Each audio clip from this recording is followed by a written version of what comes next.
Union économique et monétaire ouest-africaine. L'UEMOA, 8 pays, un destin commun, un espace économique harmonisé, ouvert et concurrentiel.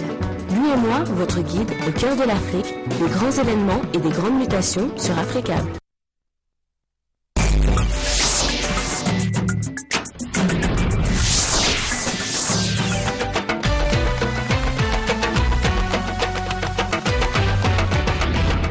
Vous êtes bien sur Africable Télévision, bienvenue à tous, voici les titres de ce journal.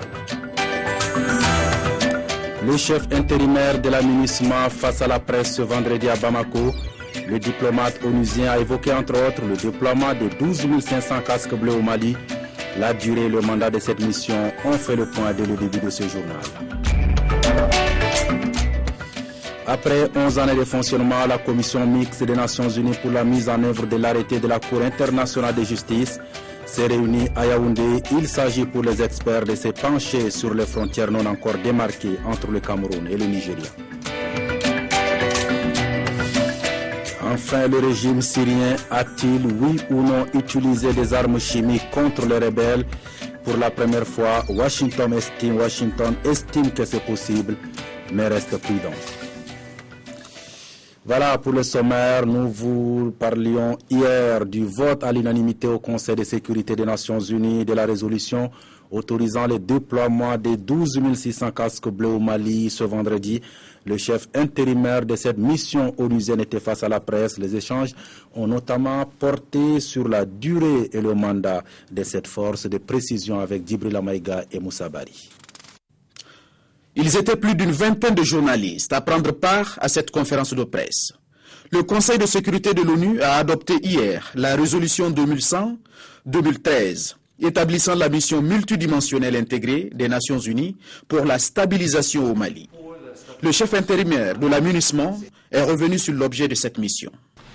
L'État malien a recouvré sa légitimité et d'étendre son autorité sur toute l'étendue du territoire en vue d'assurer la sécurité physique et de toute sa population et veiller à ce que son territoire ne serve de plateforme pour l'émergence des menaces contre lui-même, contre ses voisins et contre la sous-région.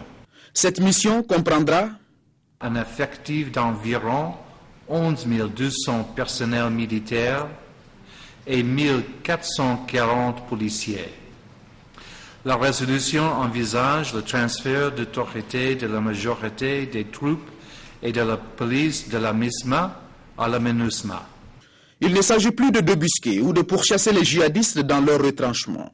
Mais cette mission aura pour mandat, entre autres, de stabiliser les principales agglomérations du Nord et protéger les civils, appuyer les autorités pour rétablir et étendre l'autorité de l'État, promouvoir et défendre les droits de l'homme.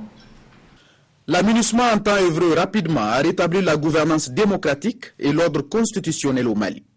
Selon David Gressly, chef intérimaire de cette mission, elle travaillera aussi avec un staff national mieux imprégné des réalités du pays. Sa durée est de 12 mois renouvelable. Je vous l'annonçais également dans les titres. Après 11 années de fonctionnement, la Commission mixte des Nations Unies pour la mise en œuvre de l'arrêté de la Cour internationale de justice s'est réunie à Yaoundé au Cameroun. Les experts de la Commission devront apporter des réponses aux dernières inquiétudes sur les kilomètres de frontières non encore démarqués entre le Cameroun et le Nigeria. Voyons tout cela avec nos confrères de la télévision camerounaise. Les experts du Cameroun et du Nigeria, assistés de ceux des Nations Unies, se sont au bout de 11 années de fonctionnement de la commission mixte accordée sur les emplacements des bonnes frontières sur une distance d'environ 2000 km que compte l'ensemble de la frontière Cameroun-Nigeria. Nous avons fait beaucoup de progrès, il ne reste plus qu'un petit peu moins de 100 km à évaluer, quelques points encore sur lesquels il faut des accords, mais globalement, je crois que nous sommes maintenant très confiants que nous sommes au bout de nos peines en termes de travail de démarcation. Cette dernière ligne droite des opérations de la démarcation va évaluer les zones de désaccord et les zones sautées dont la distance cumulée est d'environ 81 km. Également au programme, la mise sur pied d'un dispositif tripartite original et efficace de gestion du projet d'abornement.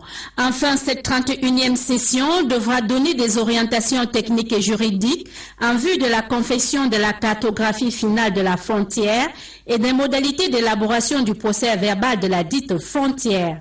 Ces futurs documents sanctionneront l'ensemble des opérations de la mise en œuvre de l'arrêt de la Cour internationale de justice du 10 octobre 2002.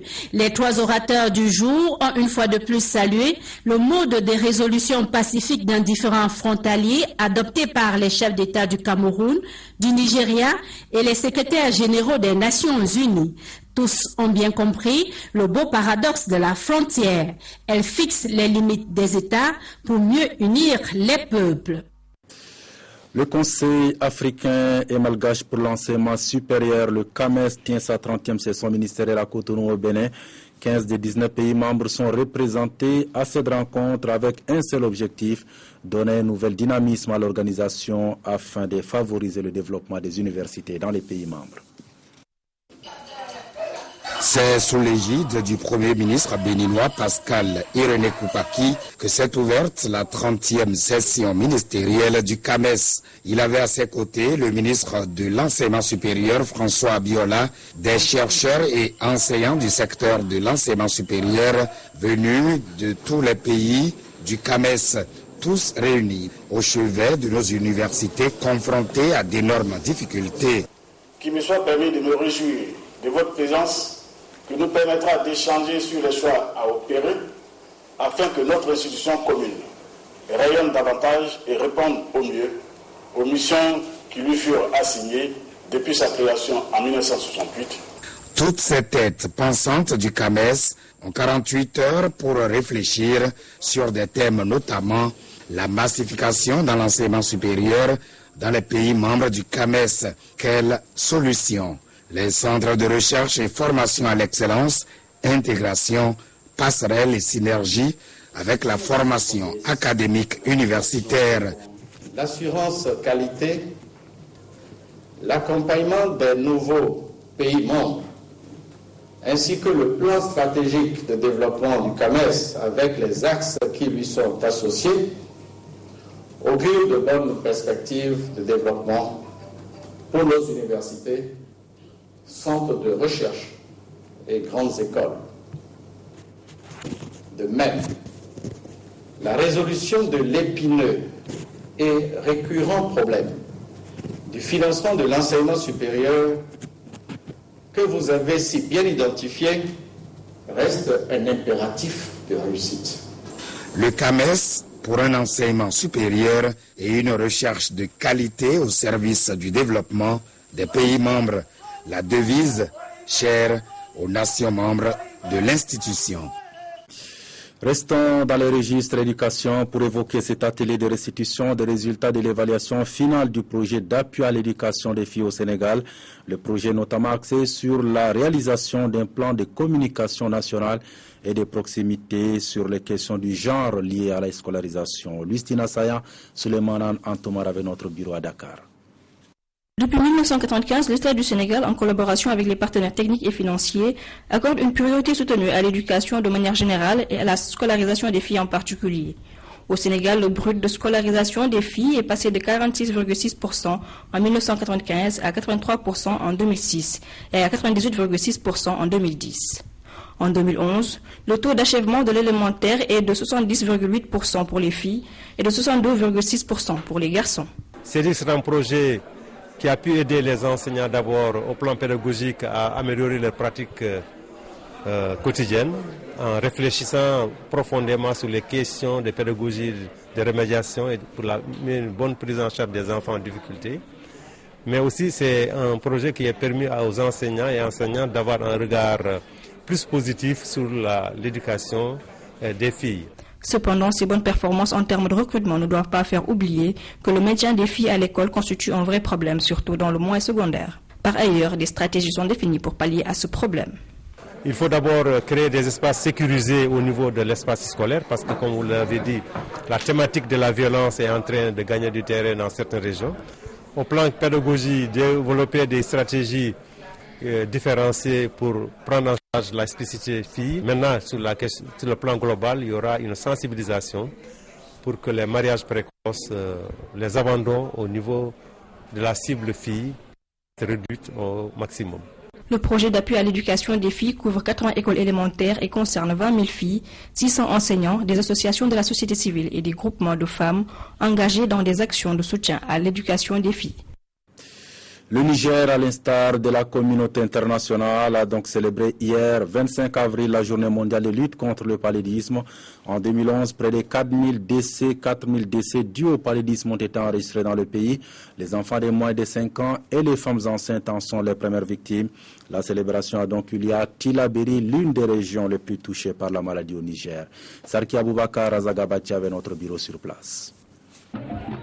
L'ensemble des acteurs de la lutte contre le paludisme au Niger a choisi la localité de Gotéi dans la région de Tillabéri pour commémorer cette 6e journée mondiale de lutte contre le paludisme. Les statistiques sanitaires dénotent que dans notre région administrative, le paludisme occupe la première cause de morbidité et l'une des premières causes de mortalité chez les enfants de 0 à 5 ans. Ainsi, au cours de l'année 2012, les statistiques sanitaires de la région administrative de Tillabéri ont relevé 742 décès sur un total de 762 984 cas de paludisme. En 2011, les formations sanitaires du Niger ont notifié plus de 3 millions de cas présumés, dont 3 929 décès. Les groupes les plus touchés sont les enfants de moins de 5 ans et les femmes enceintes. Le thème retenu pour cette édition s'inscrit parfaitement dans la politique du gouvernement nigérien en matière de lutte contre la maladie. Le thème retenu pour cette journée et pour les 3 années à venir est « Investir dans l'avenir, vaincre le paludisme ».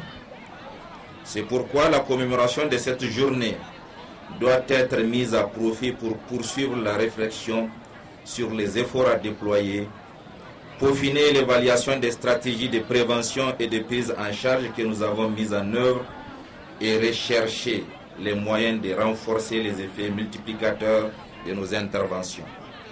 Sketch de sensibilisation sur le paludisme, distribution de moustiquaires imprégnés par la première dame du Niger, marraine de la lutte contre le paludisme, tant d'activités qui ont donné un cachet particulier à cette journée, dont les populations de Gotéi au Niger s'en souviendront longtemps. Il sera également dans ce journal du transfèrement de Djokar Sarnaef, le suspect numéro 2 des attentats de Boston, a été conduit dans un centre pénitentiaire. On évoquera aussi cette inquiétude de la communauté internationale face à la probable utilisation d'armes chimiques par le régime syrien contre les rebelles. Mais avant, voyons ce qui fait le reste de l'actualité en Afrique et dans le monde. En bref et en images, une compilation sien Mahmoud Kabadiakiti.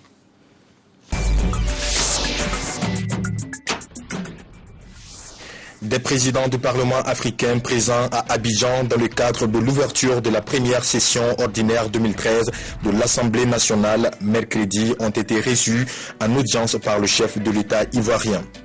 La forte délégation conduite par le président de l'Assemblée nationale de Côte d'Ivoire, Guillaume Soro, a salué le président Alassane Ouattara pour le retour du climat de paix dans son pays et pour les efforts accomplis avec ses pairs de la CEDEAO dans le cadre du rétablissement de la souveraineté sur l'ensemble du territoire malien.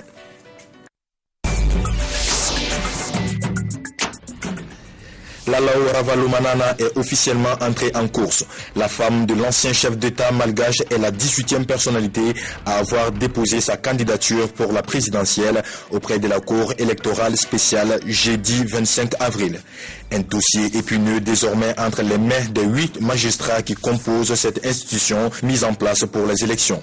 Selon des sources, cette candidature pourrait en effet se heurter à plusieurs problématiques judiciaires.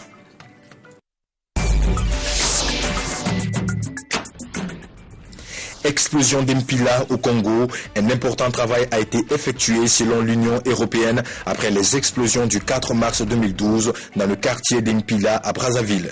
Dans un rapport rendu public mercredi 24 avril 2013, l'Union européenne révèle en effet qu'une surface d'environ 145 hectares a été dépolluée et plus de 2,5 millions de munitions qui n'avaient pas explosé ont été neutralisées.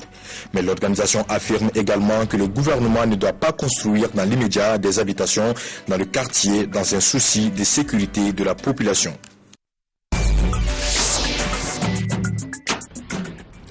En Irak, au moins 4 morts dans des attentats contre des mosquées sunnites de Bagdad. 50 blessés et 4 morts ce vendredi après la prière hebdomadaire dans des attentats contre des mosquées. Depuis 4 jours, on compte 190 morts dans un contexte de regain de violence dans le pays. Transfèrement de Dzhokhar Tsarnaev, le suspect numéro 2 des attentats du marathon de Boston, va mieux. Il a donc été conduit dans un centre pénitentiaire pendant qu'à Makashkala au Daghestan, sa mère estime ses enfants innocents. C'est dans un centre pénitentiaire médicalisé du nom de Devens que Dzhokhar Tsarnaev poursuivra sa convalescence. Le suspect de l'attentat de Boston a été transféré de l'hôpital où depuis une semaine, il tente de survivre à ses blessures. Dzhokhar Tsarnaev semble aller mieux et d'ailleurs il parle. Il a raconté aux enquêteurs ses projets d'attentat à New York. Avec son frère, mort dans un échange de tirs avec la police, ils avaient détourné une voiture pour s'y rendre, mais l'équipé a tourné court. Le FBI nous a informé des révélations de l'agresseur survivant. Ils avaient fait de New York la cible suivante. Il leur a dit que son frère et lui avaient apparemment l'intention de se rendre à New York en voiture et de placer des explosifs à Times Square. Ils avaient fabriqué ces explosifs et nous savons qu'ils avaient la capacité de perpétrer ces attaques. Les enquêteurs américains tentent toujours de découvrir le moindre indice pour reconstituer le projet criminel élaboré par les frères Tsarnaev. D'autant que la Russie avait signalé Tamerlan, l'aîné, comme terroriste en puissance. Mais son retour aux États-Unis en 2012 est passé inaperçu. La compétition entre différentes agences chargées de la sécurité est aujourd'hui mise en cause. Jeudi, depuis Maharashtra, au Daghestan où elle réside, la mère a attaqué les États-Unis pour la mort de son fils. Elle estime ses enfants innocents. À ses côtés, le père déclare vouloir se rendre aux États-Unis. Ils ont été interrogés ces derniers jours par le FBI et les services secrets russes. On en vient maintenant à cette question récurrente. Le régime syrien a-t-il oui ou non utilisé des armes chimiques contre les rebelles? Pour la première fois, Washington estime que c'est possible mais reste prudent quant à l'opposition syrienne et réclame une enquête de l'ONU. Ces images amateurs auraient été filmées dans un hôpital d'Alep par un médecin. On y voit des patients paralysés et respirant difficilement. D'après le docteur, ils souffrent de symptômes liés à une exposition au gaz sarin ou à ce type d'armes chimiques. Impossible de vérifier l'authenticité de ce document, mais désormais les États-Unis affirment que le régime syrien utilise bien ce genre d'armes.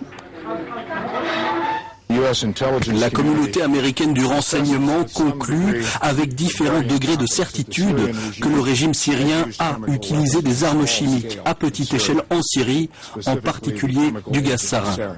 L'enquête est encore en cours, les avis sont partagés, mais l'affirmation des États-Unis est un signe fort. À plusieurs reprises, Obama avait déclaré que si la Syrie utilisait des armes chimiques, ce serait une grave erreur.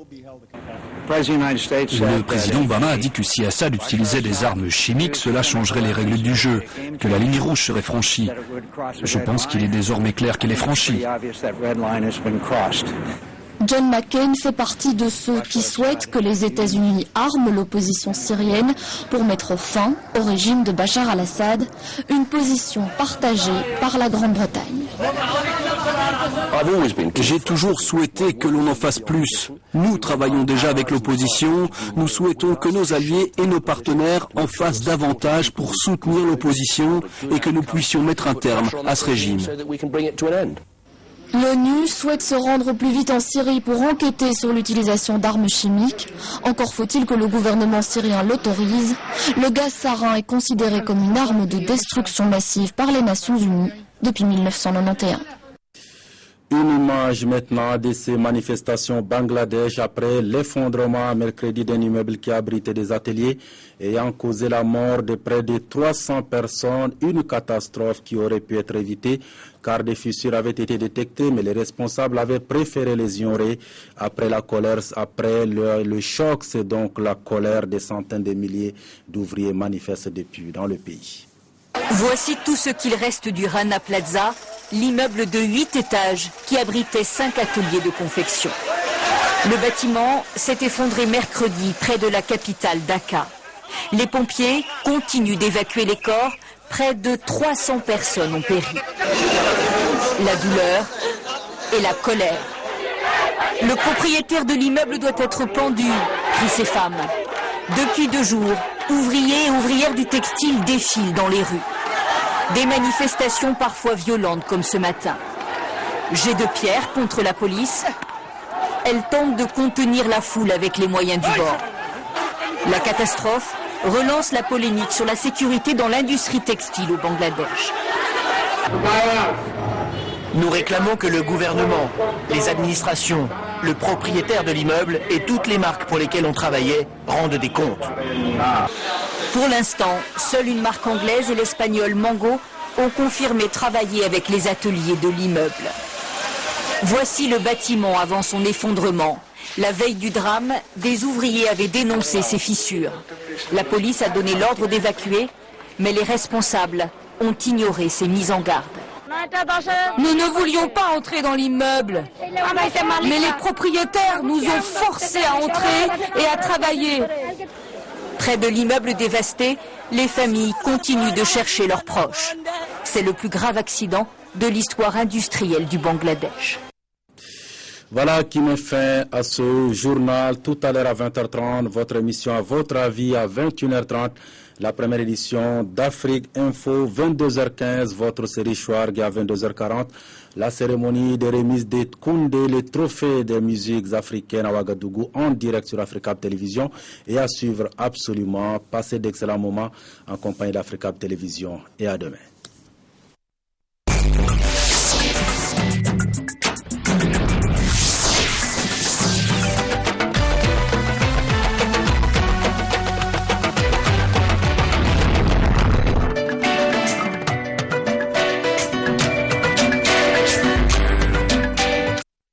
L'UEMOA, l'Union économique et monétaire ouest-africaine. L'UEMOA, 8 pays, un destin commun, un espace économique harmonisé, ouvert et concurrentiel. L'UEMOA, votre guide au cœur de l'Afrique, des grands événements et des grandes mutations sur Africa.